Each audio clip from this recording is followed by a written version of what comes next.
I stared at my reflection in the mirror, hands trembling as I adjusted the lace sleeve of my wedding dress. The air smelled faintly of roses and hairspray, the muffled hum of guests floating in from outside. My heart thudded against my ribs, the kind of nervous excitement I'd dreamed of since I was a little girl. Then Mom stepped in.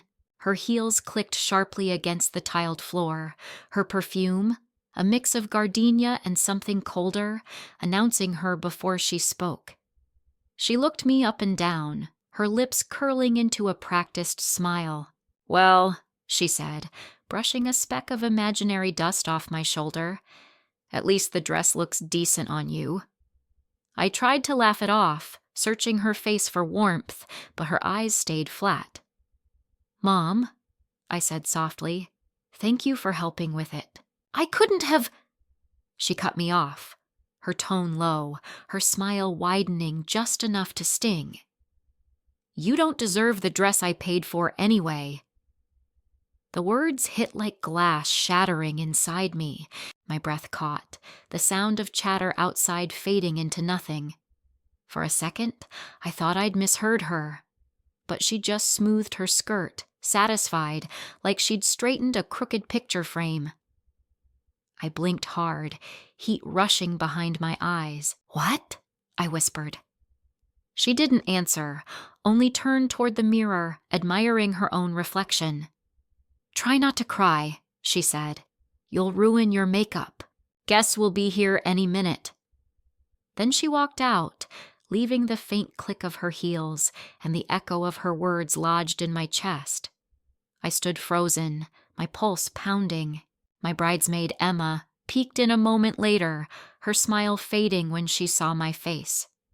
"Ava, you okay?" she asked. I forced a shaky nod, fingers twisting the silk of my dress. "Yeah," I lied. But I wasn't. The dress suddenly felt heavier, like it wasn't mine to wear.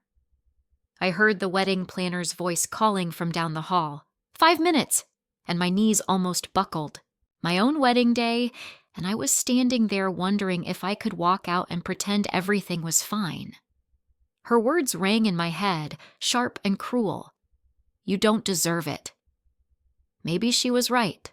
Or maybe that was the last lie I'd ever let her make me believe. The morning had started beautifully, the kind of calm that fools you into thinking nothing could go wrong. Sunlight poured through the hotel windows, catching on the satin folds of my gown hanging by the mirror. My bridesmaids buzzed around me, laughter spilling over the hum of curling irons and soft music. For a moment, I believed the day would be perfect. Then Mom arrived. She swept into the suite like she owned it, phone in one hand, a clipboard in the other, because of course she had one. "These flowers aren't the ones I ordered," she said immediately, frowning at the centerpieces. "Too pale. They'll wash you out in photos." I told her the florist had double-checked everything, but she waved me off. "You should have gone with lilies, not roses. But it's too late now, I suppose." I bit my tongue, the familiar knot forming in my stomach. It was easier than arguing. She turned to my makeup artist next. "Go lighter on the eyeliner," she instructed. "Ava's eyes are small. We don't want to draw attention." My bridesmaids exchanged glances, pretending not to hear. I caught Emma's reflection, her brow furrowed. She mouthed, "You okay?" I smiled weakly. "I'm fine," I said, the lie tasting bitter. Every time Mom spoke, the joy in the room dimmed a little more. She'd offered to help plan the wedding as a gift, but it never felt like one. Every decision had to run through her first. The venue, the guest list, even the cake flavor. When I'd chosen the coastal garden for the ceremony, she'd scoffed. "Too windy," she'd said, "and not classy enough." I'd picked it anyway, craving one thing that was truly mine. Now, as I stood surrounded by curling ribbons and champagne glasses, I could feel her disapproval pressing on my shoulders. "Smile more," she said, snapping a quick photo of me mid-breath. You look tense. People will think you're nervous about Ethan." I wasn't nervous about Ethan. I was nervous about her, about how every word out of her mouth could turn something beautiful into something suffocating. When she finally left to check on the guests, the room seemed to exhale. I looked at my reflection and whispered, "Just a few more hours." I didn't know then that her worst words were still waiting for me, dressed in a smile. Growing up, love in our house always came with conditions. Mom called it teaching responsibility, but even as a kid, I knew it was control dressed as care. Caroline Carter was the kind of mother who believed generosity made her untouchable. Every gift was a transaction, every favor a debt that never really got paid. I remember being 9, standing in the kitchen clutching a crumpled permission slip for a school trip. "It's $50, I said quietly. Mom didn't even look up from her coffee. "And what do I get for it?" she asked, voice smooth, almost sweet. When I promised to clean my room for a week, she smiled like I'd passed a test. "Good girl," she said, writing the check. I didn't realize then that it was the start of a pattern I'd spend decades trying to break. Dad was there, technically, a quiet man with a gentle smile and the kind of silence that filled rooms. He ran a small hardware store, always smelling faintly of sawdust and coffee. He'd try to soften Mom's sharp edges, but it never lasted. When arguments started, he'd retreat behind the newspaper, muttering, "It's not worth it, Ava." Maybe he thought he was keeping the peace, but his silence taught me that peace meant surrender. I learned early that the easiest way to keep Mom happy was to agree with her, even when it meant erasing myself. She picked my clothes, my friends, even my hobbies. When I got a scholarship to art camp, she refused to let me go. "Art doesn't pay bills," she said, handing me a piano brochure instead. "Be practical." I played piano until my fingers hurt, pretending to love it. By high school, her control had turned into something colder. If I got an A, she'd say, "That's what I expect." If I got a B, she'd ask, "What distracted you?" When I bought my first car, a used hatchback I paid for with part-time wages, she told everyone at church she'd bought it for me. "A mother helps where she can," she'd say, her smile polished and proud. I stayed quiet, too afraid to correct her. That was the rhythm of my childhood. Mom speaking for me, Dad standing aside, and me shrinking smaller to fit between them. I didn't know it yet, but those strings she tied around me would follow me long after I'd left home, tight, invisible, and hard to cut. I met Ethan Miles on a rainy Thursday in Seattle, years after I'd sworn I didn't need anyone. He was the kind of person who listened with his whole attention, who didn't interrupt or try to fix things, just listened. I was presenting a design pitch at a firm where he worked as an architect, and he stayed afterward to tell me my ideas reminded him of light breaking through storm clouds. I laughed, thinking it was a line, but it wasn't. That was Ethan. Steady, kind, the calm after years of chaos. We started seeing each other on weekends, long walks along the waterfront, dinners in tucked-away restaurants where conversation came easy. For the first time, I felt like I didn't have to earn someone's affection. He saw me, not the version I'd been trained to present. When I finally introduced him to Mom, I should have known what was coming. She studied him like a project she didn't approve of. "He's nice," she said afterward, her tone laced with judgment. "But he's not ambitious enough for you, Ava. You could do better." I wanted to argue, but old habits die hard. I smiled, said she was probably right, and then ignored her advice for the first time in my life. A year later, when Ethan proposed, she acted delighted. "Oh, sweetheart," she said, hugging me tight. "We have to make it perfect." I should have heard the warning in her voice. Her version of perfect meant hers, not mine. Within a week, she'd made a spreadsheet, guest lists, venues, budgets, all color-coded and intimidating. When I hesitated about the cost, she waved her hand. "I'll help," she said, already pulling out her checkbook. "It's my gift to you." But her help came with an unspoken rule. My money, my rules. Suddenly, my wedding wasn't mine anymore. She dismissed Ethan's input with a smile. "Leave the details to us women," she'd say, patting his arm like he was a child. When he suggested a smaller ceremony, she laughed. "Don't embarrass your fiancé." I could feel the strings tightening again, the ones I thought I'd escaped. Ethan noticed. One night, he found me at the kitchen table, buried under Mom's budget sheets. "You don't have to let her control this," he said softly. I looked up, tears blurring the ink. "It's just easier," I whispered. But deep down, I knew easy wasn't the same as right. I'd spent my life mistaking obedience for love. Ethan was the first to show me the difference. The wedding was supposed to be a celebration, but somewhere along the way it turned into a performance. And Mom was the director. She took control so seamlessly it almost felt like I'd handed her the reins myself.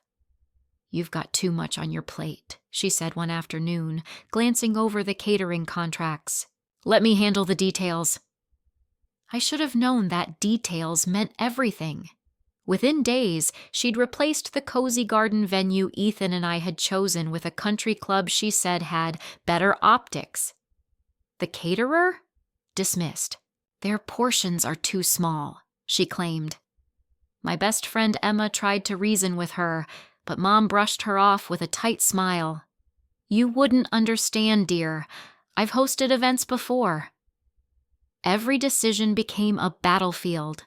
When I said I wanted a string quartet, she booked a jazz trio instead. "It's livelier," she insisted. When I mentioned a smaller guest list to keep things intimate, she added 50 names from her own circle. People I'd never met. "They're family friends," she said. "They'd be offended if I didn't invite them." I felt myself shrinking, one compromise at a time. Every gift came wrapped in a barb. "I'm spending a fortune on this," she'd say. "You could at least appreciate it." Or, "Ethan should be grateful I'm making this wedding respectable." Each word chipped away at my excitement until planning the happiest day of my life felt like walking on glass. Ethan saw it. One night, he found me sitting on the couch surrounded by vendor brochures, my shoulders slumped. "You look exhausted," he said gently. I laughed, though it sounded more like a sob. "I just want her to be happy." He took my hands, his thumb brushing my ring. "Ava, this isn't her wedding. It's yours." I nodded, but the guilt tightened my chest. Mom had paid for almost everything, the venue, the flowers, even the photographer. Saying no felt like betrayal. "She's just trying to help," I whispered, the excuse sounding smaller every time I said it. Ethan sighed, eyes soft but frustrated. "She's trying to own it." I wanted to believe he was wrong, but deep down, I knew he wasn't. Every check she wrote felt like a string, and I was tangled in all of them. The boutique smelled of lavender and new fabric, the soft hum of excitement filling the air as I stepped onto the platform surrounded by mirrors. Rows of white gowns shimmered under warm lights, each one promising a fairy tale. For the first time in weeks, I felt a flicker of peace. I'd found the dress I loved. Simple, elegant, a satin A-line with delicate lace along the sleeves. It wasn't flashy, but it felt like me. When I turned toward Mom, her expression was unreadable. "Well?" I asked, nervous but hopeful. She tilted her head, lips pursing. "It's fine," she said, dragging out the word like it tasted wrong. "But it's plain, darling. You'll disappear in photos." My stomach dropped. "I don't want something over the top," I said quietly. "It's perfect." She looked at the sales associate, ignoring me. "Show us something with more presence," she instructed. "Beading, maybe a fuller skirt, something people will remember." I wanted to protest, but the associate returned with a gown that glittered under the lights, heavier, louder, expensive. Mom's eyes lit up. "Now that is a bride's dress." I stared at it, feeling a pit open in my chest. "It's beautiful," I admitted, "but it's not really my style." She waved her hand dismissively. "Style is secondary. You're only going to do this once. You don't want people thinking we couldn't afford something better." The "we" hung in the air, sharp as glass. I hesitated, torn between pride and peace. The price tag made me flinch, but before I could speak, Mom said, "I'll cover it. My gift to you." The words that should have felt generous only made my throat tighten. I slipped into the gown, its sequined bodice catching the light as Mom clasped her hands together, beaming. "Now that's more like it," she said. The consultant adjusted the hem, but the reflection staring back at me didn't look like a bride in love. It looked like a puppet in costume. "What do you think?" Mom asked, her tone sweet but loaded. I smiled weakly. "It's perfect." Inside, I wanted to scream. I knew what this moment meant. The dress wasn't just fabric, it was ownership, stitched in gold thread. I looked at myself one last time and realized something I couldn't say aloud. The more beautiful she made me look, the less of myself I became. The restaurant was supposed to feel warm and intimate.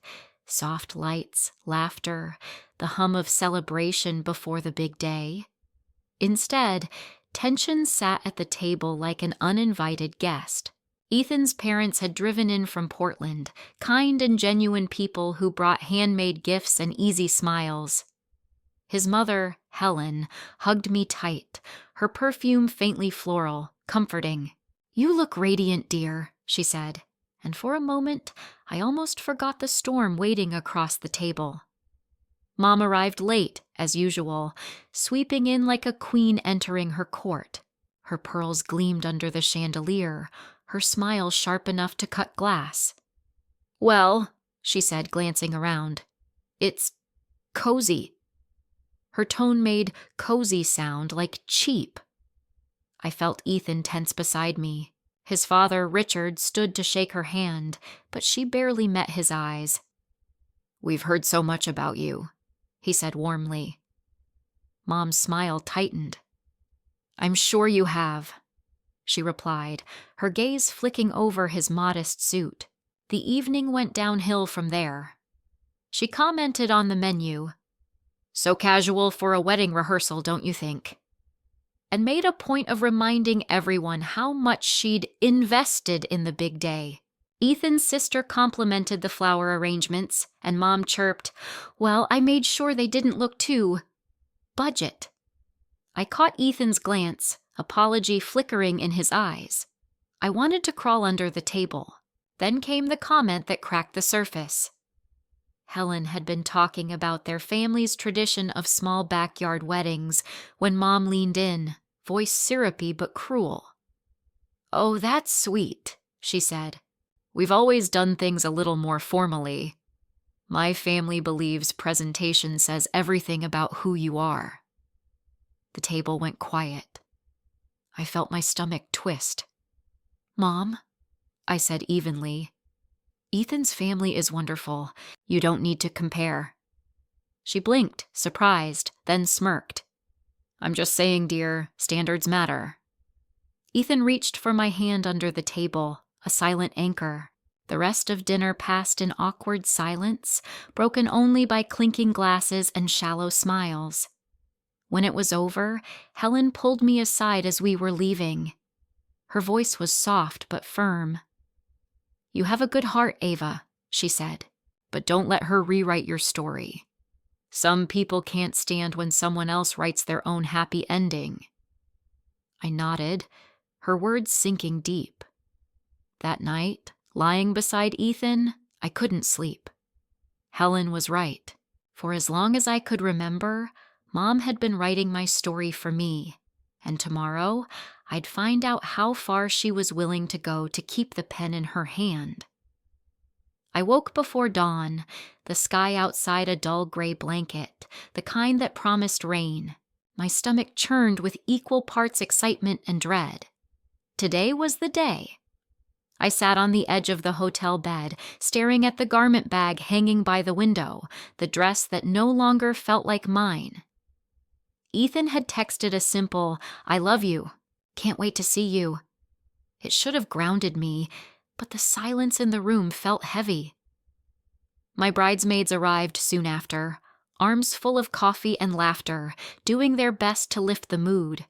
It almost worked, until Mom walked in. "You're not ready?" she asked, glancing at her watch. "Hair's not done, makeup's barely started. Ava, people are arriving in 3 hours. She turned to the stylist. "Go softer on the contour. It's making her face look harsh." The woman froze mid-brush. I caught her apologetic glance in the mirror and forced a smile. "It's fine," I said. "She knows what she's doing." Mom's reflection stared back at me, her lips pursed. "Don't snap," she said lightly. "You've been so difficult lately." The room fell quiet. Emma looked up from where she was steaming dresses, eyes narrowing.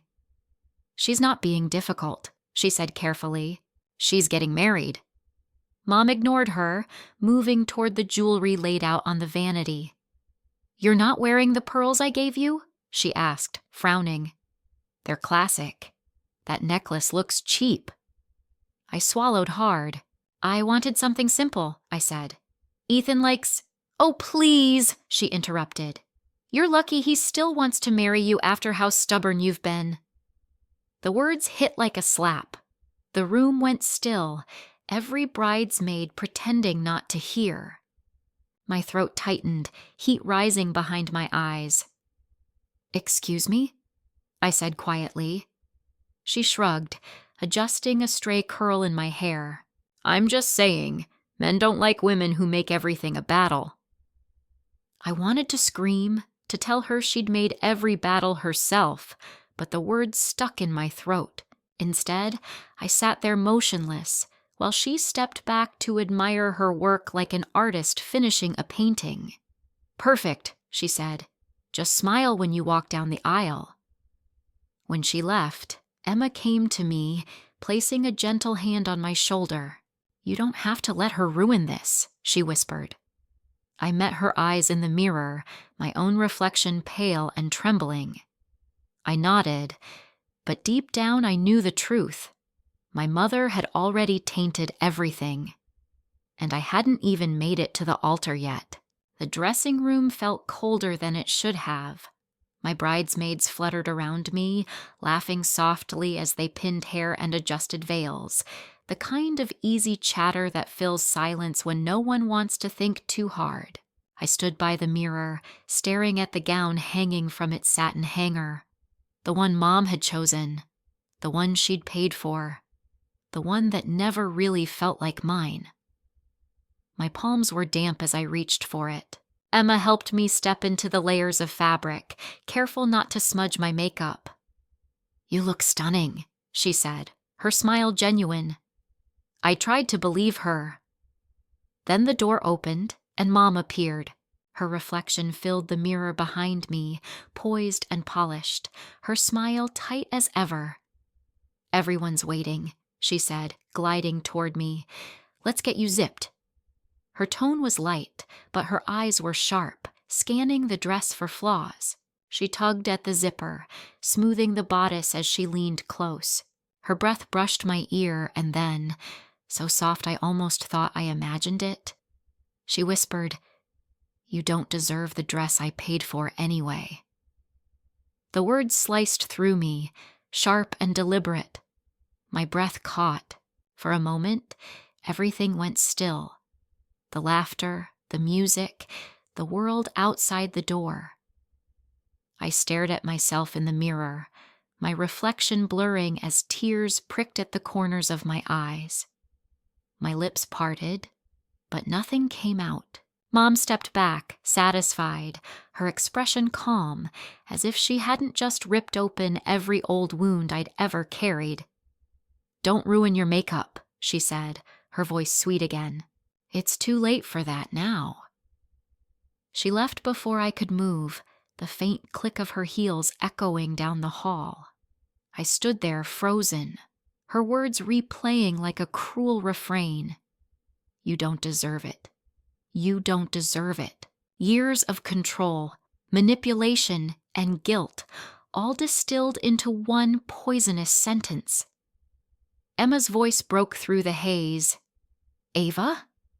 She'd been behind me, folding a shawl, and she'd heard. Her face softened, fury flickering behind her eyes. "Hey," she whispered, stepping closer. "She's wrong. You hear me? None of that is true." I nodded, but my throat closed around the words I couldn't say. Emma squeezed my hand, grounding me. "Forget her. This is your day." I looked back at the mirror, at the reflection of a woman who suddenly felt very small inside a dress that wasn't hers. For the first time, I wasn't sure I could walk down that aisle at all. The music swelled faintly beyond the double doors, muffled voices mixing with the rustle of guests settling into their seats. My heart hammered against my ribs, my palms slick inside my gloves. I stood in the hallway, hidden from view, staring at the heavy doors that led to the aisle. Emma stood beside me, bouquet in hand, whispering, "You're okay. Just breathe." But I couldn't. Mom's words were still echoing in my head, poisoning every breath. "You don't deserve it." Maybe she was right. Maybe I'd never been enough for her, no matter how hard I tried. A familiar ache spread through my chest. The same one I'd carried since childhood. That feeling of always being almost good enough, but never quite there. Then I heard Ethan's voice behind me. "Ava?" I turned. He looked perfect in his suit, calm and steady, but his eyes searched mine with concern. "They said we're about to start," he said quietly, "but you don't look ready." I forced a shaky smile. "I'm fine." He frowned. "No, you're not." He stepped closer, lowering his voice. "What happened?" My throat tightened. I didn't want to tell him, didn't want to ruin this day with another one of Mom's manipulations, but the truth slipped out before I could stop it. "She said I don't deserve any of this," I whispered. His jaw clenched, anger flickering beneath his calm. "Ava," he said softly, taking my hands. "We can stop if you need to. Right now. We can walk away. None of this matters if it's hurting you." His words cracked something open in me. No one had ever given me permission to stop before. Not Mom, not Dad, not anyone. For a moment the idea was tempting. To turn around, take off the dress, and finally free myself from her grasp. But then I looked at him, this man who'd loved me for me, not for how I looked or what I could give. I thought about every moment he'd reminded me that I was more than her control, more than her conditions. I took a slow breath. "No," I said, my voice steadier than I felt. "I'm going to walk down that aisle, but not for her, not to prove anything, for me." Ethan smiled softly, his eyes warm. "Then I'll be right there waiting." He kissed my forehead and stepped back toward the altar. As the doors opened and the music swelled, I took one last breath, lifted my chin, and walked forward. Not as the daughter who owed, but as the woman who'd finally decided she didn't owe anyone anything. The aisle felt longer than it had at the rehearsal, a tunnel of expectant faces and blurred lights. My hands shook around the bouquet, but with every step, the noise in my head, the echoes of my mother's voice, grew quieter. When my eyes met Ethan's, steady and sure at the end of the aisle, everything else faded. The music, the whispers, even Mom's glare from the front row. He smiled at me like he saw the real me beneath all the layers of lace and fear. I reached him and finally exhaled. The ceremony began, the officiant's voice soft and warm, the kind of tone meant to cradle emotion. Ethan went first, his vows simple and honest, about late nights building dreams together, about choosing laughter over pride, patience over anger. When it was my turn, I unfolded the paper I'd written days ago, every word rehearsed to sound perfect. But as I looked down at the neat lines of promises I'd drafted, words shaped more by fear of judgment than truth, I couldn't read them. My hand trembled. I could feel Mom's gaze on me, sharp and unrelenting. For years, I'd let her dictate what was acceptable, what to wear, what to say, who to be. Not anymore. I folded the paper slowly, tucking it away, and lifted my eyes to Ethan's. I wrote vows, I began, my voice unsteady, but they don't feel right anymore. I've spent a long time trying to be the version of myself everyone expected. Quiet, agreeable, perfect. But that's not who I am. A hush rippled through the guests. I heard Mom shift in her seat, a faint scoff under her breath. I continued anyway. Ethan, you've shown me what love looks like when it's free, when it's not earned or bought or measured. Today, I'm not just promising to be your wife. I'm promising to be myself, to build a life that's ours, one that isn't shaped by fear or guilt or control. Ethan's eyes softened, his fingers tightening around mine. I promise to love you honestly, not perfectly, I said, and I promise that our home will never be a place where love comes with conditions. A quiet murmur swept through the room, like everyone had exhaled at once. I didn't look at Mom, but I could feel her fury, her power slipping, her script unraveling. The officiant smiled knowingly. Beautiful, he said. When we kissed, applause erupted. I saw Emma wiping tears, Ethan's mother beaming, and just beyond them, Mom, sitting still, lips pressed thin, eyes cold. For the first time, her disapproval didn't scare me. It freed me.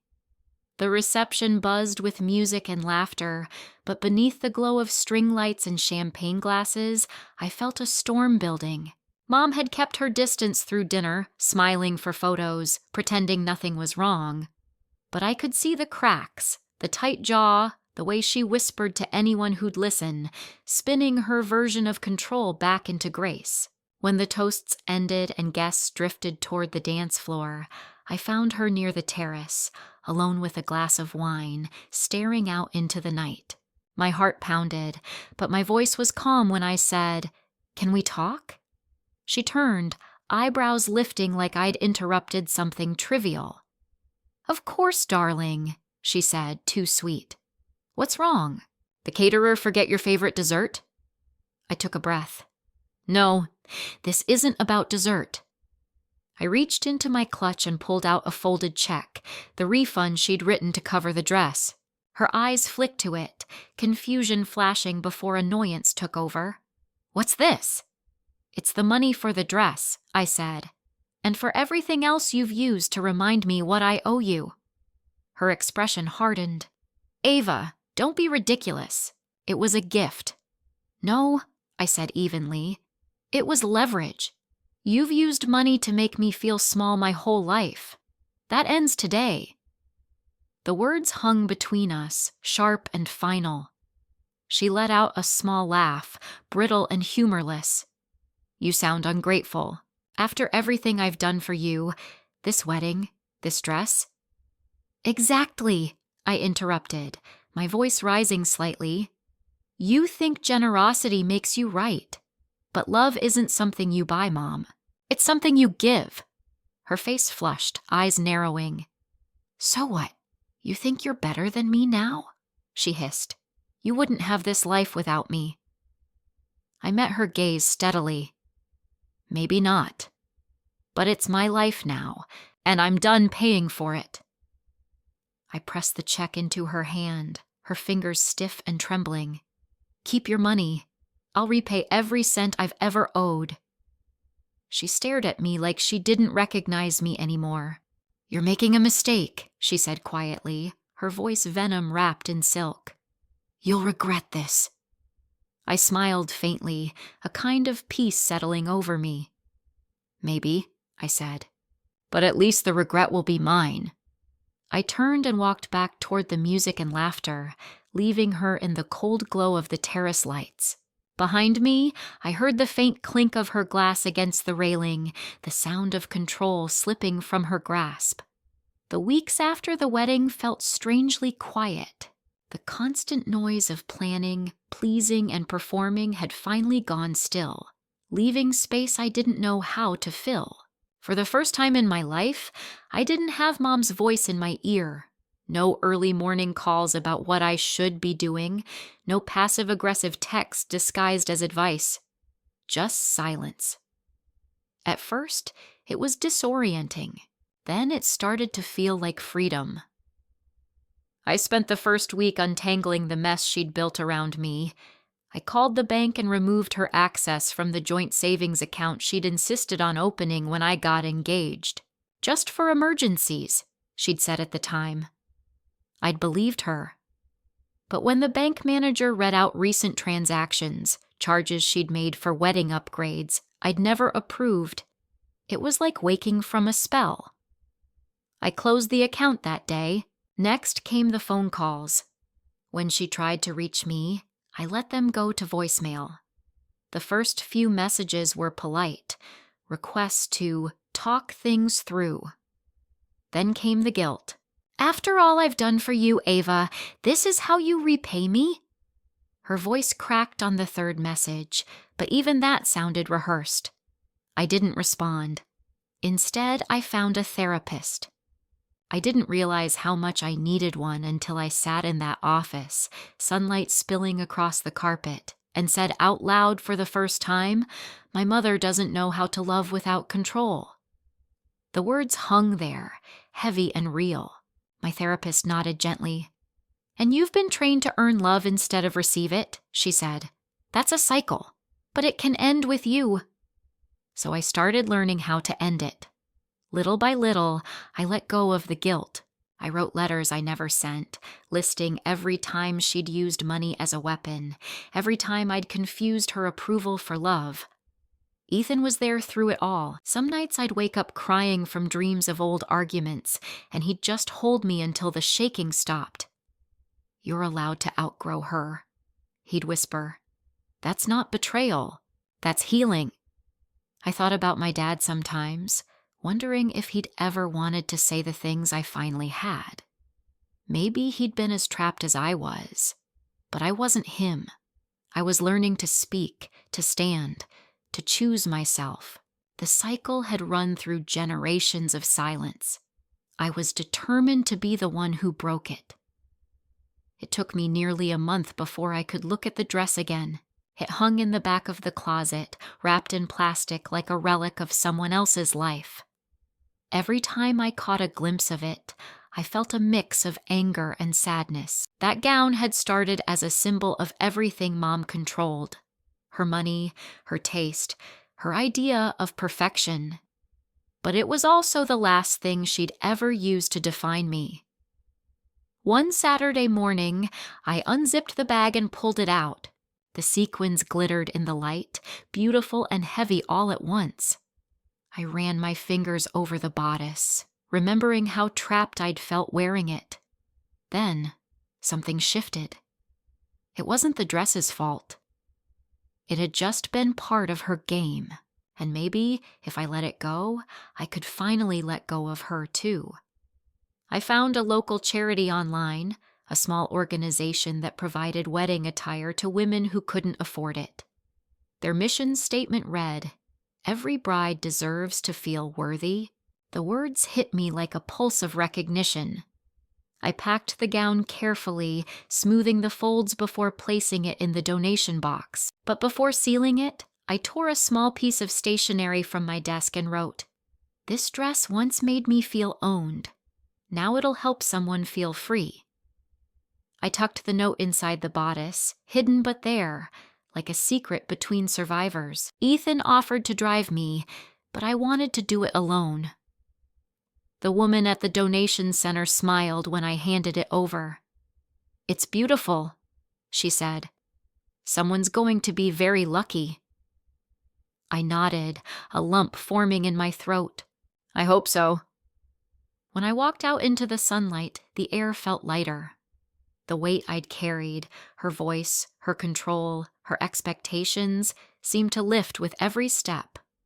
That night, I sat on the balcony of our apartment, sipping tea as the city lights flickered below. Ethan joined me, slipping an arm around my shoulders. "How does it feel?" he asked. I smiled faintly, eyes on the stars, like I finally gave back what never belonged to me. For the first time, the word freedom didn't sound like a dream. It felt like something I'd earned, stitched thread by thread, one act of release at a time. 6 months later, I barely recognized the woman staring back at me in the reflection of the beach cafe window. The wind played with the hem of my white sundress, simple and light, nothing like the heavy gown that had once felt like a cage. Ethan was a few steps away, barefoot in the sand, laughing as he tried to convince a kite to stay in the air. His laughter drifted toward me, carried by the sea breeze, and I smiled. Because for the first time, it didn't feel like I was waiting for life to begin. It already had. The waves rolled in soft and rhythmic, like the ocean itself was breathing with me. I'd started therapy full-time, taken on new design clients, and slowly rebuilt the pieces of myself I didn't know I'd lost. The nightmares about Mom's voice had faded into echoes, replaced by quiet mornings and laughter that didn't feel rehearsed. I'd even reached out to my dad a few weeks ago. Our call had been short, awkward, but real. He told me he was proud of me for standing up for myself. I think part of him wished he'd done the same. I didn't blame him anymore. Forgiveness, I was learning, wasn't about excusing what hurt you. It was about freeing yourself from it. Mom hadn't changed. I didn't expect her to. She sent a few letters, half apologies, half guilt trips, but I didn't respond. Not out of anger, but peace. Some doors needed to stay closed so new ones could open. I'd spent my whole life believing love had to be earned through compliance, silence, or sacrifice. But standing there on that beach, the sand warm beneath my feet, I finally understood. Love isn't something you barter for. It doesn't come with strings or conditions or checks to be repaid. Love is steady. It's safe. It's free. Ethan walked back toward me, his hair tousled by the wind, and slipped his hand into mine. "You look happy," he said softly. I smiled up at him. "I am." We stood there, the sun sinking low on the horizon, painting the water gold. In that moment, I wasn't the daughter who owed or the bride who obeyed. I was just Ava, a woman who'd learned that freedom isn't found in running away, but in reclaiming yourself piece by piece. If there's one thing I've learned, it's this. Love shouldn't come with a price tag. Not from a partner and not from a parent. Have you ever had to take your power back from someone who claimed to love you? Tell me in the comments below. This story was intense, but this story on the right-hand side is even more insane.